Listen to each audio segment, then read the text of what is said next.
The hunters were in terror at what they had just witnessed. 2 of their members had died in the blast, and their fate was now unknown. They contemplated running, but Mr. Song warned them not to move, so as not to provoke the statue to launch another attack. Jinwoo tried to talk to Juhee, but she was too traumatized to move, trembling on the ground.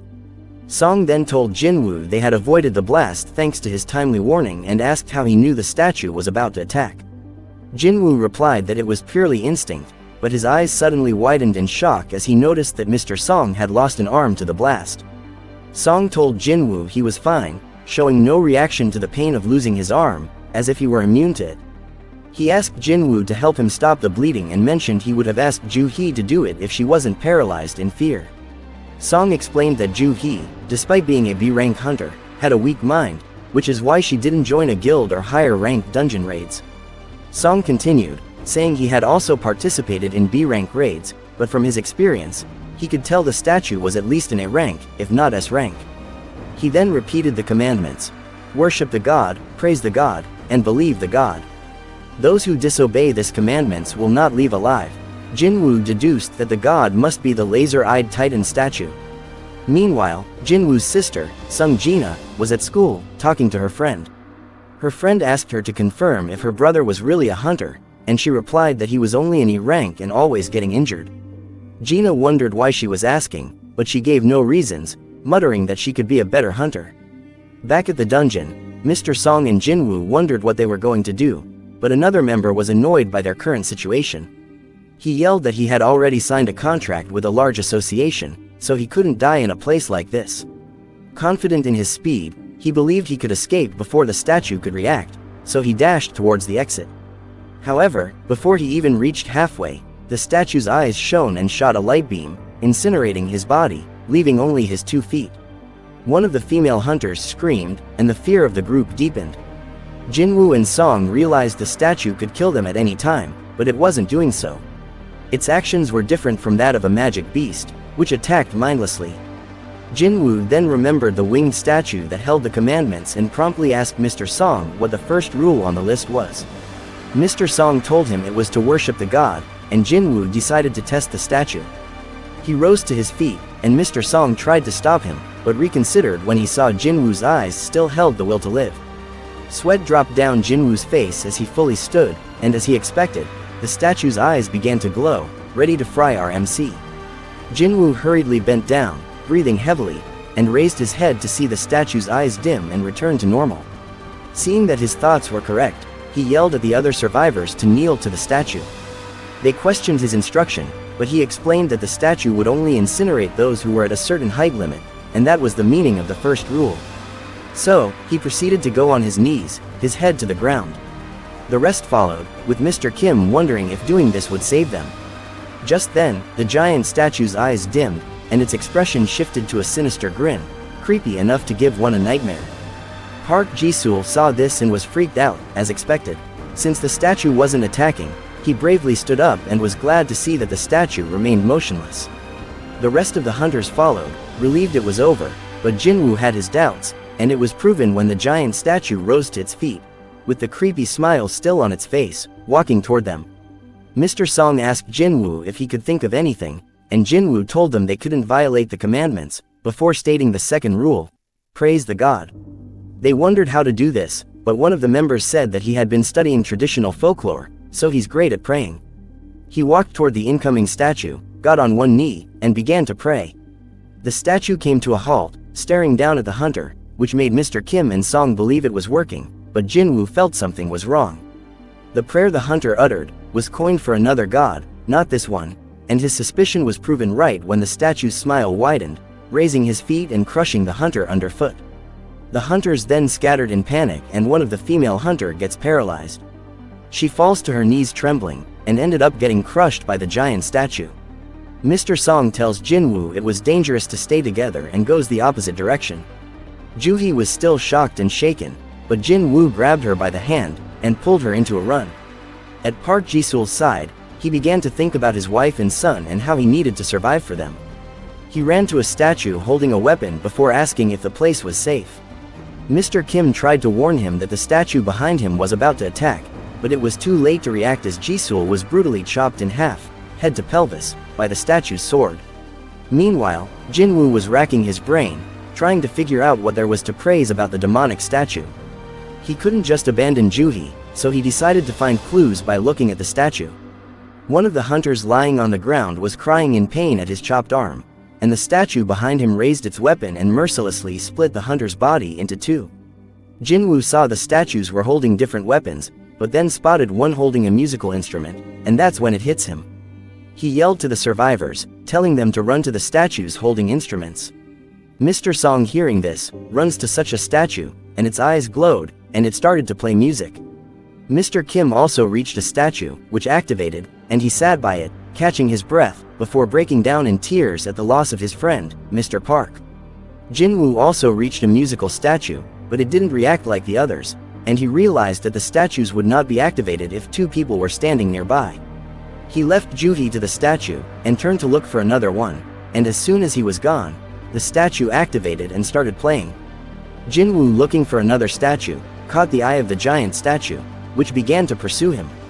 Jinwoo then spots one, however, he was so close to getting crushed by the giant foot. Luckily, he escaped, with the force of the statue's stomp, propelling him forward. He landed in front of a statue, and Mr. Song yelled it was the wrong one. He had accidentally landed at a statue holding a shield instead of his target that was just right beside. Just then, the statue behind him dropped its shield on Jinwoo, and Juhi yelled in panic.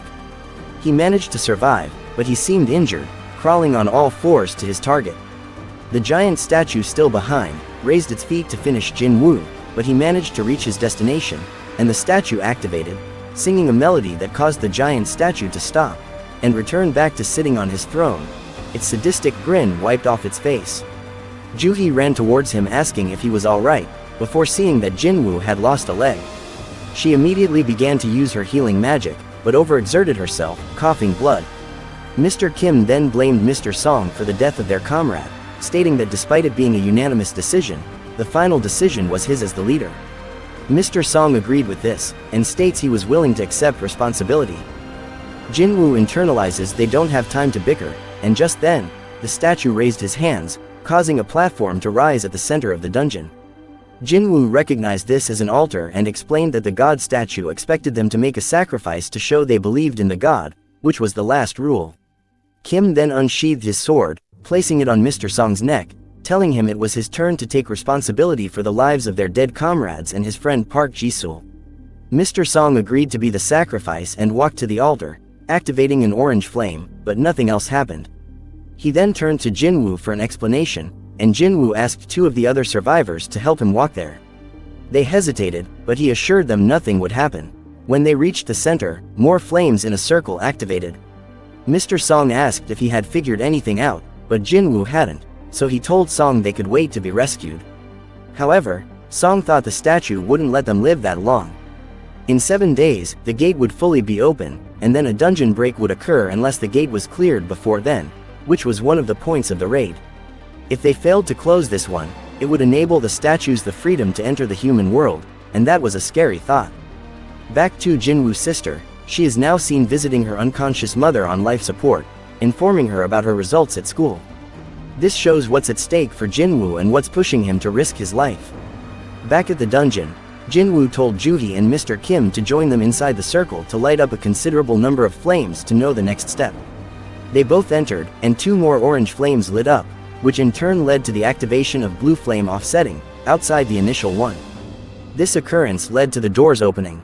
Yay, they can leave now, right? Wrong. One of the blue flames died out, and all the statues awakened, beginning to walk towards them. They wondered what was happening, and Jinwoo, the only guy who seemed to be thinking in the room, noticed that when he looked at the statue, they started to slow down. He told Juhi not to close her eyes and informed the others that as long as they kept their eyes peeled on the statue, they wouldn't move. One of the hunters holding Jinwoo began to have a panic attack, fear overwhelming her to the point where she stupidly ran out to the entrance, but for some reason, she managed to make it out, and the statues did not react to her. Mr. Song asked Jinwoo how she was able to escape and mentioned that the door had slightly closed. Jinwoo realized that the blue flames served as a timer, which vanished over time. As one left the altar, an orange flame would disappear. He figured the door was a trap, offering an easy way out for scaredy cats, as some sort of way to test their faith. The second hunter holding Jinwoo then apologized, and dropped Jinwoo to the ground, before running out of the temple. Another orange flame vanishes and less eyes was left on the statue. Mr. Kim was looking tempted, but Jinwoo instructed no one else leaves, as they couldn't afford any more blind spots. He spat out all he had deduced thus far, and states that as long as the remaining people left stayed till the timer ended, no one else would have to die. Too bad one person thought differently. Mr. Kim asked him if he was sure they would be able to leave once the timer ended, saying the temple could decide to lock them in instead. Jinwoo had no answer to that as he had only came to the conclusion after considering several variables. Mr. Kim then said he never thought Jinwoo would be the most useful as the weakest, and then began to tear up, saying he had a family waiting for him. He then dropped his sword and left the temple, abandoning the group. Jinwoo gritted his teeth, his entire body shuddering from the pain of betrayal. With the gap Kim left, the statues in the blind spot begins to move towards them. Mr. Song then told Jinwoo and Juhee to leave, offering to sacrifice himself. He believed as long as one person stayed, the door wouldn't close, but as Juhee moved to help Jinwoo, her legs gave out, and she plopped to the ground. She told Mr. Song she couldn't move, and he told her she had used too much of her magic in healing Jinwoo, which overexerted her. Jinwoo, realizing what needed to be done, hurriedly told Mr. Kim to take Juhee and leave. Juhee refuted, but Jinwoo handed the essence stone that he got earlier to her. He told her he promised to treat her to a meal, so she should use the money she gets from selling it to get some food, and he'll collect the rest when he gets out. Juhee asked him in tears how can he still be joking, but she got neck chopped by Mr. Kim, as time was running out. Jinwoo then thanked him, and Mr. Song left while carrying Juhee on his shoulder. Alone with the statue, Jinwoo said he should have bought more insurance if he knew this was going to happen, before grabbing the sword Kim left and desperately pointing it at the statue. One of the statues now close enough launched his weapon at Jinwoo but missed, grazing his shoulder. He then was kicked to the side, and when he tried to block an attack, he lost his arm, causing him to scream in pain. Jinwoo continued to get mutilated by the statues, and his screams echoed in the dungeon. He spoke of his desire to become stronger like others, which was impossible to achieve, but despite this, he had managed to survive until now. Jinwoo leaned against the altar, bloodied and battered, and vocalized his will to survive, but was stabbed by a statue's spear. He called the hunters who left him selfish, saying that he too has a family and wants to live.